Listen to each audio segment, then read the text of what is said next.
Hey everyone, hope you're all doing good. This is Coach Brown here at the school, making some videos for you. Hadn't seen you in a while. I will tell you that I do miss you. You may look at me today and notice something maybe a little different about me. I got a new hat. It's Durham Bulls minor league baseball team from a 1988 movie that I really like called Bull Durham. Might be some other things you notice a little about me too. I don't know if you can see some of that. Got that rocking the stash now. It's bad luck to shave during a pandemic. But today's lesson is titled Safety at Home. And I know at the beginning of all this, we were all asked to stay at home. While we're at home, you think you are safe at home, but there are things inside your house, around your house that can cause problems, accidents, and that's what I'm going to talk about today. And the 10 common safety hazards around your house, and we'll probably add a few more that I might think of along the way. Like I said, home's supposed to be a place where you feel safe, and you don't think anything can happen to you, but kind of get careless, and there's things around your house that can cause bodily harm, especially for older people, younger people. If you've got younger brothers and sisters, sometimes that can happen. And I've got a lot of stuff to read from here, but it talks about accidents claim 18,000 lives each year in America alone. That accounts for 21 million medical visits annually, and that's a lot. 220 billion a year adds up to expenses, costs for you and your family, and especially at a time right now that you don't need these extra costs and trips to the emergency room or any kind of doctor's visits that's not necessary. Of course, some of the common ones you can think of, burns, falls, electricity, poison, and stuff like that. So I'll start at number one, and this is for anybody that wants, and most of the accidents around your house can be preventable, or at least to minimize the risk. I've got kids, and of course the biggest thing I've always, be careful, be safe, because you don't want to get hurt. You don't want anybody that you love to get hurt. So you try to, just be smart. That's kind of, I know you're young and you think you're invincible sometimes, but just be smart, especially around the house. Okay. And the first thing, number one, is falls. They are the leading cause of death when it comes to your home accidents. And a third of all fatalities. Most people that are affected by this is the elderly. A lot of times, kids or teenagers, you fall, you get back up. But elderly, especially over the age of 75, a fall can be very dangerous. You think of people that fall and they have to go to the hospital and their bones are not as strong as they once were, so it takes a lot longer for them to heal. Most common probably is falling and breaking a hip. That's not real good, and it's painful, and it's hard to come back from. And so, how do you minimize the risk of falls? Well, when you talk about staircases, a lot of stairs in the home, that's where most people fall. I mean, running up and down the stairs, trip. I've fallen on, one step, two step, and even a small fall like that does not feel good. So if you got people's older in your house, you may want, to go to ramps or even look for a house that doesn't have stairs so you can get around better. In the bathroom, probably more falls there than anywhere in the bathroom because you got, cleaning surfaces, slick surfaces in the bathtub, outside of the bathtub. How do you minimize that? Well, you need, floor mats, bath mats around the toilet or the tub. Um, the the bath mats that you put inside to keep your feet from slipping. Make sure if you're using any kind of cleaning material or products, whatever, make sure you wipe them up fully. So yeah, getting in and out of the shower. Um, let's see, where else would it be? Sometimes when it rains, our carport used to get really, really slippery from the moisture, I guess, on the ground. And y'all know you've slipped in a carport before, and it's slick concrete. The weather may have something to do with it. Rain, snow, or whatever on your sidewalks around it. So you may want to, waterproof some of that. Falls come from tripping over toys, tripping over cords or anything. If you've got kids, or you've had brothers and sisters. You don't have kids, but if you got brothers and sisters in the house that you, or if you don't pick up your stuff, you or your family could trip and fall. So it's an easy way to eliminate or minimize is pick it up and put it away. The number 2 leading cause of accidents are poisoning. Okay, this is more of the small kids, because they're always putting stuff in their mouth. It's just what babies and kids do. It leads to 5,000 deaths per year, and it is heartbreaking to know 5,000 deaths from poisoning is small children being poisoned by stuff inside the home where you'd think would be the safest place for them. So there's some ways to minimize that and prevent that. Cleaning products, harmful substances in the kitchen, where they need to be stored. They need to be stored in the cupboards up high where the kids can't reach it. You never want to put any cleaning products or poisons or any kind of gases or stuff like that where a kid can reach it. Okay, they can't climb up or anything like that. If you do store them, they make child-proof locks that you can put through the handles on the cupboards or pantries or whatever.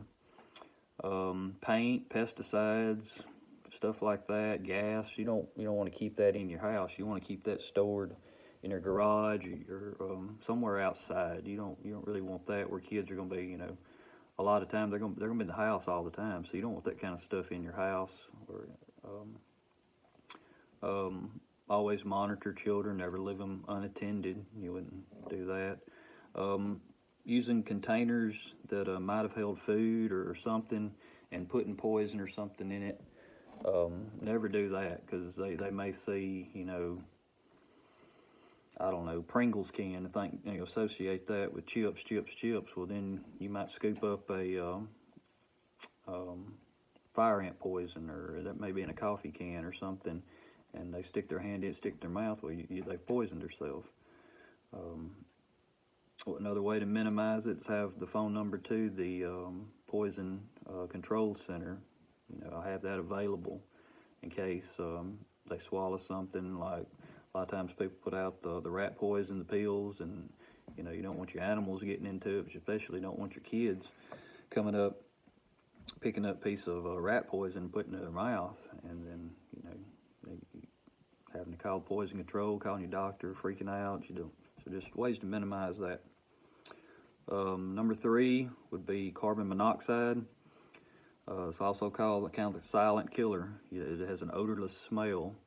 Where does carbon monoxide come from? It can come from heaters, old heaters that maybe the pilot light's out and it's getting some kind of gas.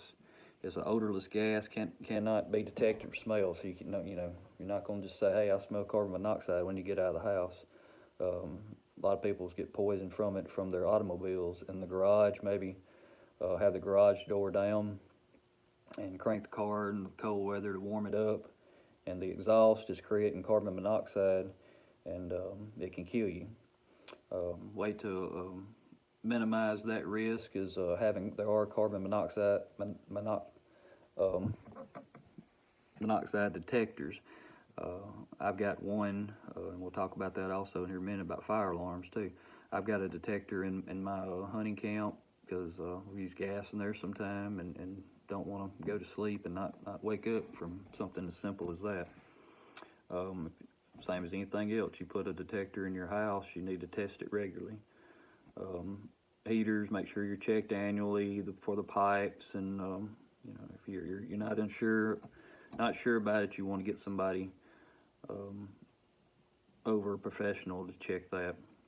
There are home security systems that can be installed at your home that check carbon monoxide detection and alert you right away if it's a level of safe. Okay. Number 4, fire hazards. A lot of things inside the house can catch on fire. You got wood furniture. You've got your, everything in your house. Most people's inside house and can catch on fire. And it's always sad to see when people's houses catch on fire, especially when they might have been preventable. Most of the time when the temperature drops, people use space heaters and may leave them plugged up all night, electric heaters, and don't monitor them, or they're too close to something and they catch something on fire. And I couldn't imagine a house catching on fire, and not only claiming lives would be the worst thing, but losing stuff that you had in your house and be gone forever. That's always scary. But it says over 3,000 Americans die each year from fire hazards, and it's also the 3rd biggest killer as far as home accidents are concerned. Ways that you can minimize it or try to, don't want fires is have a fire extinguisher in the home in case there is a fire. That you can get your hands on a fire extinguisher and put it out best you can, small fires. Having, who to call, 911 if there's a fire right away. There are also security systems that you can put in your house that alarm goes off and allows you to hear it and wake you up if you're asleep, whatever, but also will call the 911 or fire department right away and have that programmed into it. Having evacuation plans, what's the way, fires in the front where we're going to go out this door. Some houses may only have one door, so may need to have a plan of a window.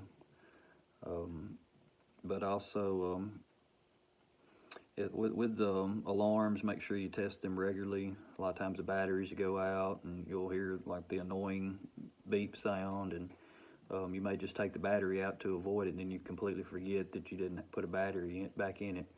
So make sure your parents have smoke alarms, detectors, whatever in the high risk areas, bathrooms, because a lot of times the stuff you use in your bathrooms you plug up can be fire. A lot of heaters are in there.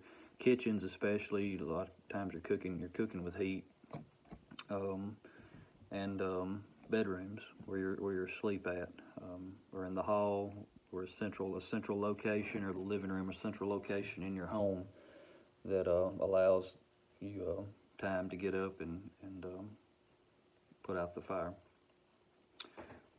Okay.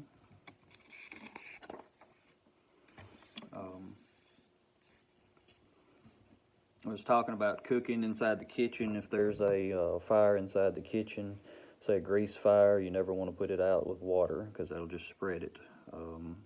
Like I've heard baking powder, but if you've got a damp cloth or cover, whatever, you got a lid to your pot or pan, cover it, extinguish the air, and extinguishes the fire. But then never try to put out a oil fire, grease fire with water. That's bad idea. Have your electrical,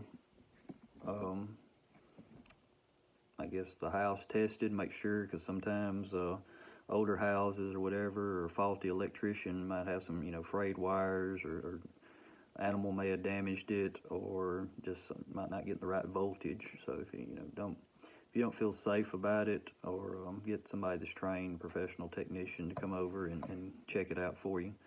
During Christmas times, another time, we're talking about the cold weather, but also with lights inside the house, different lighting that you may plug up. Don't leave those on overnight. Keep your matches, lighters up in drawers where kids can't find them, because you know how small kids like to play with fire. And again, things can escalate quickly, and you don't want that.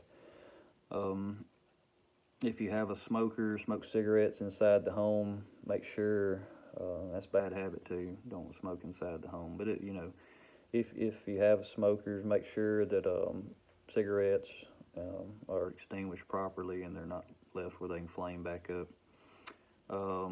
Using candles, if you use candles, a lot of times people like to burn candles for the scent or whatever, and they make things now. You can just plug it to an outlet, makes the same scent. You don't want to leave candles burning overnight; they'll burn down. It's just a fire risk you don't want to fool with. And we talked about the fire safety plan. Number 5 is drowning. Drowning. You wouldn't think drowning at your house could happen, but for kids, it's real small. Kids ages 1 to 4 is a very serious risk of drowning. In fact, it's the leading cause of fatalities and injuries in this age group. They don't need but 2 inches of water to drown in, because they're so small, and something may happen. They may get bumped on the head and they can't get out. Where these happen at is commodes. A lot of times, if you got small kids, you want to make sure you put the seat down in the commode. Let's see. In the bathtub, a lot of people give their children, small babies like that, in the bathtub. Well, if you run a little bit of water, you get a phone call, want to go get it, or somebody wants, never leave a child around water. That's just a big no-no. Be easily avoided. Just you can fool with that later. Just make sure you don't leave a child unattended around water. Swimming pools, and talking about the drowning in the water. My next video, we will talk about water safety. But in your home, swimming pools, or even a pond, you don't want to leave children unattended there either, because they can drown quick. It can happen fast. I wouldn't let anybody. We have a swimming pool also, and if I'm not there, I won't let my kids get in the pool, and I wouldn't feel comfortable people coming over to meet them or play with them and get in the pool without having an adult there to supervise them. Even the small, like inflatable pools that you just blow up and set in the yard. Like I said, the 2 inches of water, that's actual. They can drown in 2 inches of water.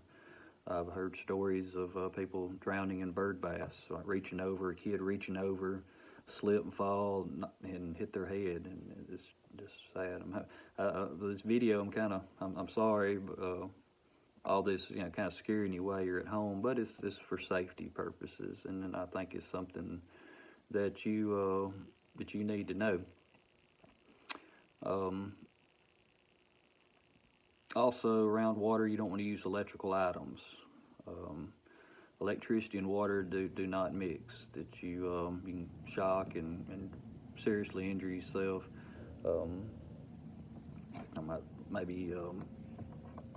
Probably in the bathroom, but more with blow dryers, curling irons, and stuff like that.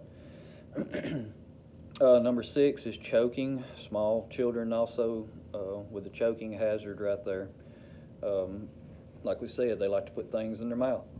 Small things that they can pick up off the floor, you don't want to leave out anywhere, because if it's small, it's on the floor, their little hands are going to find it, and they're going to put it in their mouth.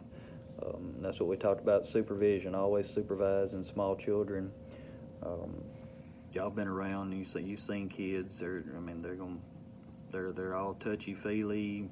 What does it taste like? I don't know what it is. Gonna stick it in their mouth, stick it in their ear. But you do need to know if a child is choking. We talked, I think some of the other classes we've talked about, but the Heimlich maneuver, and you should all know that. Getting behind somebody if they're choking, putting your fist in their chest, and then getting it out of them, clearing the airway, whatever it is. toys that are age appropriate. A lot of times on all these toys, it's going to give you a warning sign that says, for 8 or over, or 10, not recommended for children 5 or younger. So be smart there. Putting babies to sleep. Proper techniques, procedures, no choking hazards in the bed as far as toys, things they could reach their hands through the crib and grab on and get in their mouth and choke on it. Meal times, make sure you're cutting up food. The big pieces of food, you may want to cut them up into smaller pieces when children get older. Number one food for choking is hot dogs, and of course this time of year everybody loves hot dogs, but they just it's a solid food and they can get choked on it. Also candy, the hard candy, they can get choked on that easily. Number 7 would be sharp objects. That's another thing. If you've got broken glass around your windows, or knives hanging out, or whatever, throwing stars, daggers, whatever, anything that's sharp, it's got a sharp edge on it, shovels, rakes, make sure, hose, whatever, make sure they're all in their proper storing place where kids can't get to it, or you can't step on it or bump into it where it could hurt you. Kitchen knives, a lot of people have kitchen blocks, especially where they're real sharp knives, they can stick it in and won't be out where little hands can grab it. Need to know how to use a knife effectively if you're going to be chopping onions or cutting carrots or anything like that. How to use it, slice it, dice it without cutting your finger off.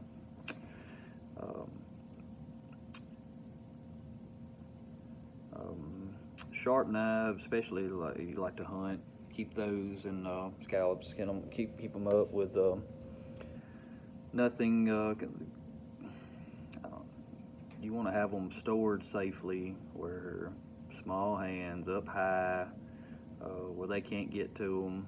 Let them play with their Nerf swords and everything, not real swords. So, in the kitchen, number 8 is your stove. Stove is very important. Every home should have one, either whether it be gas or electric, but it was not used properly, or there can be, accidents there.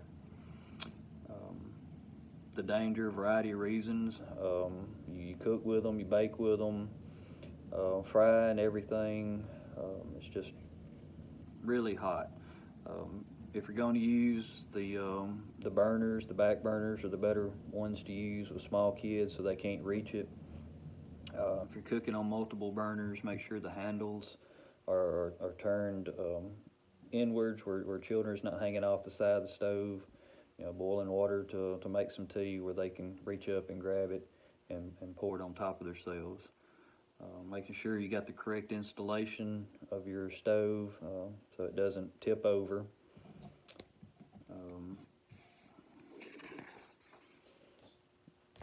Also, like the oven, most of you probably have used an oven when cooking and open the front of the oven, and the heat, the immense heat that comes out, and trying to touch something without oven mitts.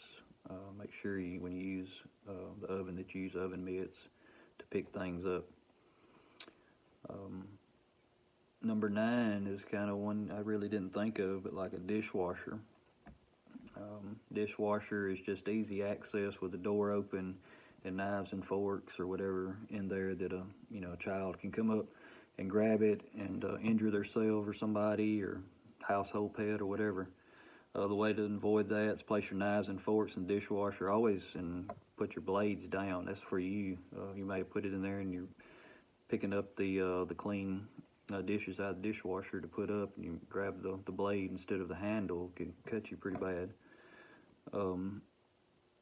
You want to unload the dishwasher after you use it, so the sharp objects, like I said, are not easily accessible to small hands. Never preload a dishwasher with detergent. That's what we talked about, kind of the like poisons, I guess. Having it preloaded with detergent, open it up, and kids can get in there and put it in their mouth, and you don't want that. The high temperatures, dishwashers, very high temperature, very hot water, so when you open it, a lot of steam comes out, you can get burned, or children can get burned too. The last one was 10 was suffocation. Said toddlers, young children at risk of suffocation in your home, mostly from suffocations when a bag, you're not able to breathe, maybe say a bag, garbage sack, Walmart sack, or whatever laying around the house, and may want to make a mask of it and put it over their head, and then it gets in their mouth and they can't breathe out of their airways. So make sure you got your trash bags, or if you use Walmart sacks, that you've got those put up so kids can't reach those.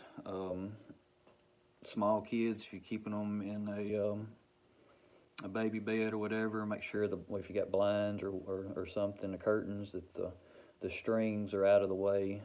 They can get in there and get wrapped around the child's arms, legs, or even neck, and don't want that to happen. Or cords, electrical cords, extension cords, make sure they're up away from beds or away from where children can reach those.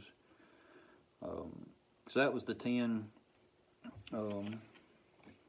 safety at home, things common safety hazards around your house.